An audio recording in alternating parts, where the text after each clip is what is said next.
आप सभी का आपके अपने चैनल पर बहुत बहुत स्वागत है। आप सभी को शारदीय नवरात्रि की बहुत बहुत शुभकामनाएं।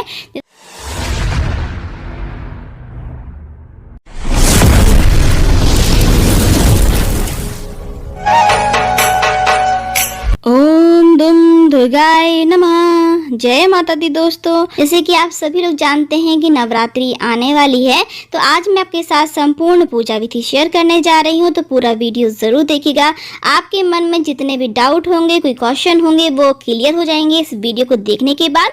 तो देखिए, सबसे पहले मैं आपको बता दूं कि नवरात्रि साल में कितने बार आती है। देखिए, साल में 4 बार नवरात्रि आते हैं। तो 2 तो प्रकट नवरात्रि होती हैं और 2 होती हैं गुप्त। तो जो गुप्त नवरात्रि होती हैं वो गृहस्थियों के लिए नहीं होती हैं, पर जो प्रकट होती हैं यानी कि जब चैत्र में आती है और शारदीय नवरात्रि यानी कि जो अश्विन मास में आती है, वो उनको कहते हैं प्रकट नवरात्रि। तो उसमें आपको विधि विधान से माता की आराधना पूजन करना चाहिए। तो कैसे पूजा करना है, कैसे कलश की स्थापना करना है, कैसे जवारे बोना है, हवन कैसे करना है, भोग क्या लगाना है और 9 दिन तक व्रत कैसे रखना है, ये सभी जानकारी आपको मैं आज देने वाली हूँ। तो देखिए, जहाँ पर भी आपको ये पूजा करना है, प्रथम दिन की मैं आपके साथ पूजा शेयर कर रही हूँ। फिर 9 दिन तक आपको बस फूल और फल और मिठाई हटाकर बाकी पूरी जो पूजा है वैसी की वैसी करनी है। देखिए, जहाँ आपको पूजा करना है वहाँ गंगा जल से पवित्र कर लें, साफ कर लें उस जगह को अच्छी तरीके से। फिर एक चौक पूर लें। तो आप यहाँ आटे से या चावल के आटे से किसी से भी चौक पूर सकते हैं। उसमें ध्यान रखिएगा थोड़ा सा हल्दी और कुमकुम और थोड़े से अक्षर ज़रूर डालेगा। फिर एक चौकी लगाना है। आप माता को जहाँ बिठाने वाले हैं, वहाँ का जो दरबार लगाने वाले हैं, उनकी जो सजावट है उसका विशेष ध्यान रखिएगा। उसकी सजावट बहुत सुंदर होनी चाहिए। तो यहाँ पर मैंने एक पटा बिछाकर उसके ऊपर एक लाल वस्त्र बिछाकर उसके ऊपर एक और छोटा सा पटा लगाया है। माता को वहाँ पर हमने स्थापित कर दिया है। अब बहुत सारे लोगों के मन में ये भी प्रश्न आ रहा होगा कि हमें भगवान की जो मूर्ति है वो कौन सी स्थापित करनी चाहिए। देखिए, जैसे भी आपके घर में भगवान माता रानी की मूर्ति हो वो आप स्थापित कर दीजिए। मूर्ति ना हो तो आप माता की फोटो भी स्थापित कर सकते हैं। अब देखिए, हम कलश की स्थापना कर लेंगे। एक लोटा भरकर हमें जल चाहिए, उसमें 2 बूंद गंगा जल की डाल लीजिए। उसमें आपको थोड़े से अक्षत, एक कौड़ी, एक कमलगट्टा, 1 रुपये का सिक्का, 1 सुपारी और 1 हल्दी की गांठ। अगर हल्दी की गांठ नहीं है तो आप पिसी हुई हल्दी भी डाल सकते हैं। 1 कमलगट्टा और कुछ अक्षत, थोड़ी सी रोली, थोड़ी सी हल्दी और 1 जोड़ा यानी कि एक आपको लौंग और इलायची भी इसमें ज़रूर डालना है। लौंग ध्यान रखिएगा साबुत लौंग होनी चाहिए, उसका जो फूल है वो होना चाहिए उसमें। बस यही सारी चीज़ें डालना है। बाद आपको यहाँ पर जो उसका मुख है उसमें कलावा बांध देना है। इसके ऊपर आपको यहाँ पंचपल्लव चाहिए होंगे, तो मैं यहाँ आम के पत्ते ले रही हूँ।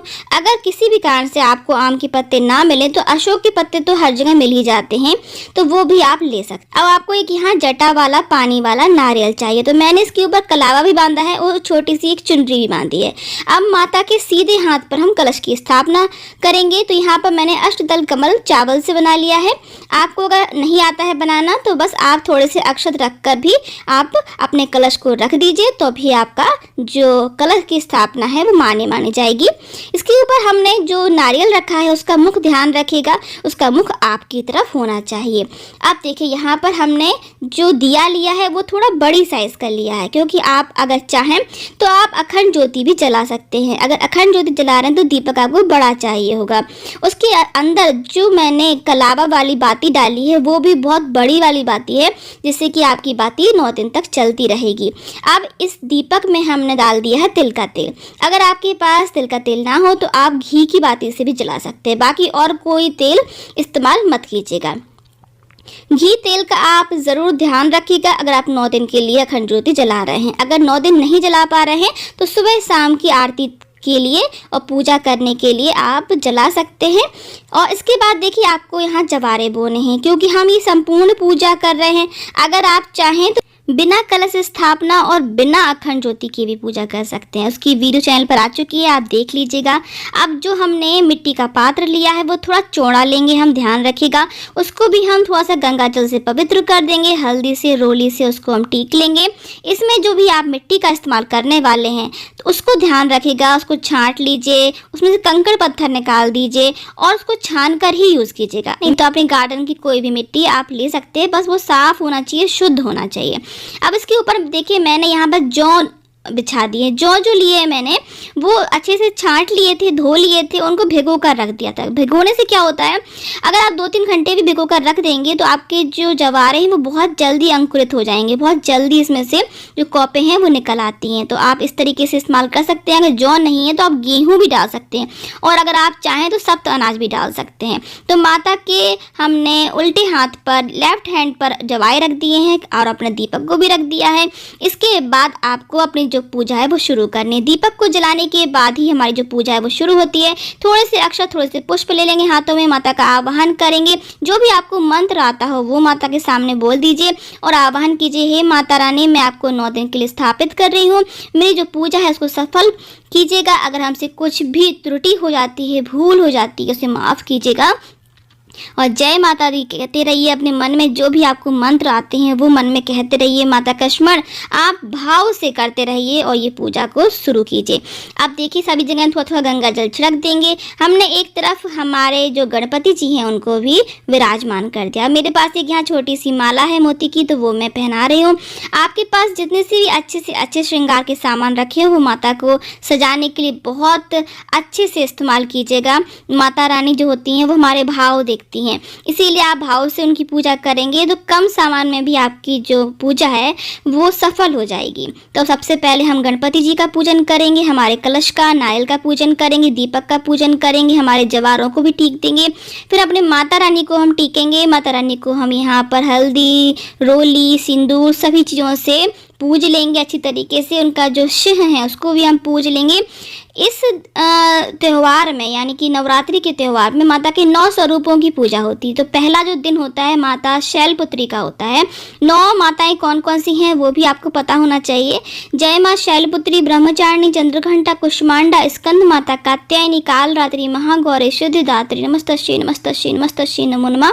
इस तरीके से आप ये 9 दिन भी ये माता के नाम ज़रूर बोलेगा। अगर आपके पास दुर्गा सप्तशती है तो उसमें से माता के 108 नाम भी आपको मिल जाएंगे, तो वो भी आप रोज़ बोलिए। आपको यकीन मानिए कि आपको इसका एक पॉजिटिव फल मिलेगा, आपको बहुत अच्छा लगेगा, मन में शांति मिलेगी, घर में भी आपके सभी काम सफल होंगे। अब सभी जगह पे हमने पुष्प अर्पित कर दिए हैं, तो आप माता को लाल पुष्प ज़रूर चढ़ाएं, उनको बहुत प्रिय होते हैं। अब मैंने यहाँ चुनरी भी अर्पित कर दी है माता को, क्योंकि माता को लाल चुनरी ज़रूर पहनाना चाहिए। आप चाहें तो 9 दिन की 9 चुनरी ला सकते हैं। और अगर आपके घर में माता का विग्रह है तो आप उनका पंचामृत से अभिषेक करके उनको भी स्थापित कर सकते हैं। नहीं उनके लिए हर दिन के कलर के हिसाब से, रंग के हिसाब से उनकी पोशाक भी बदल सकते हैं। तो देखिए इस तरीके से पहले आपको गणपति जी का पूजन कर माता का पूजन करना है। और गणपति जी को जनेऊ का लावा भी जरूर अर्पित कीजिए, दूबा अर्पित कीजिए और यहाँ सभी जगह पुष्प अर्पित कर देंगे भाव से। माता के जो व्रत रखते हैं 9 दिन के, उसका भी संकल्प आप पहले दिन ही ले लीजिएगा। अगर आप 9 दिन के व्रत रख रहे हैं उसके कुछ नियम होते हैं। आप संकल्प में जब आप संकल्प लेने वाले होंगे जब ही आप बता दें, माता के सामने बोल दें कि आप क्या खा के व्रत रखने वाले हैं। कई लोग दोनों टाइम फलाहार करते हैं और कई लोग एक टाइम खाना खाकर भी व्रत रखते हैं, पर वो जो खाना खाते हैं उसमें बिना प्याज लहसुन के ही खाना खाना होता है। तो जैसा आपने सोचा है वो सामने माता के ज़रूर बोल दें।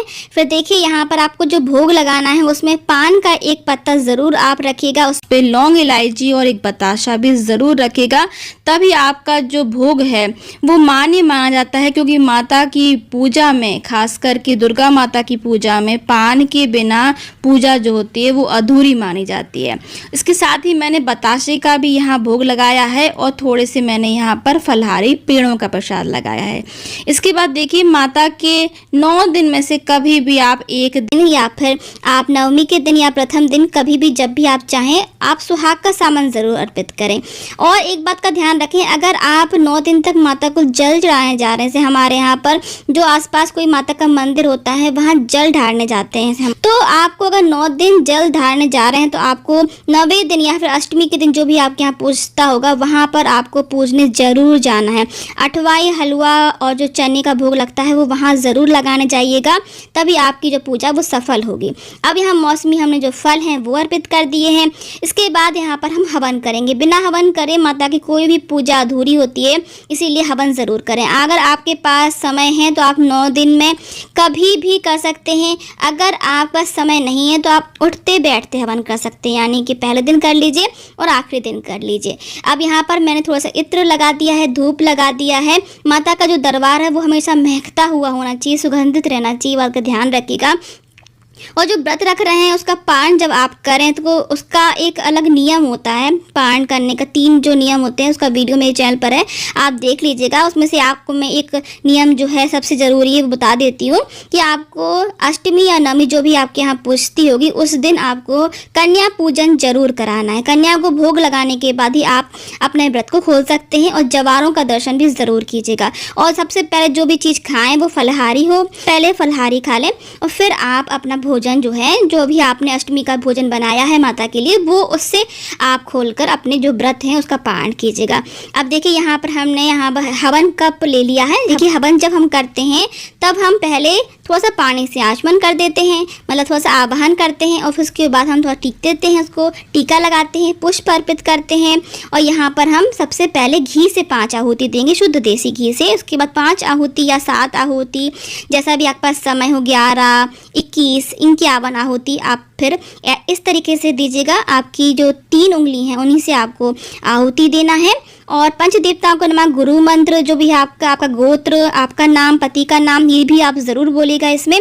और लास्ट में लौंग, इलायची और कुछ मीठा इसमें डालने के बाद ही आपका जो हवन है वो संपूर्ण होता है। और इसके बाद आपको जल से 3 बार आचमन कर देना है और इस तरीके से आपका जो हवन है यहाँ पर पूरा हो जाएगा, संपूर्ण हो जाएगा। क्योंकि जो माता की पूजा होती है उसमें जो हवन हम करते हैं उसी से जो माता है हमारे भोग को स्वीकार करते हैं, इसलिए हवन ज़रूर कीजिएगा।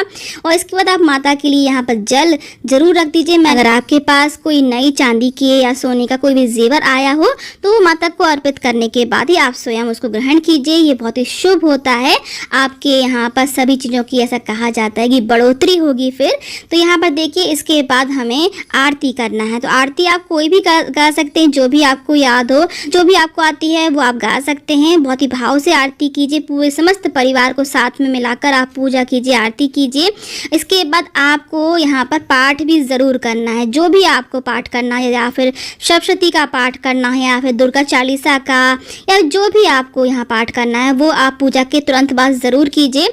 और उसको भी पूज कर अपने इसी पटे के पास रख लीजिए, जिससे कि आपको याद रहे कि आपको सुबह शाम पाठ करना है। तो सुबह शाम की आरती भी ज़रूर कीजिएगा। अब हम आरती भगवान को देकर और जो भोग चढ़ाया है उसको भी माता को अर्पित करेंगे कि माँ आप ये भोग का स्वीकार कीजिए। अगर हमसे कोई भी भूल हो गई हो तो माफ़ कीजिएगा। हमारे घर में सुख शांति समृद्धि रहे और अपने बच्चों पर अपनी कृपा सदैव बरसाती रहना मैया।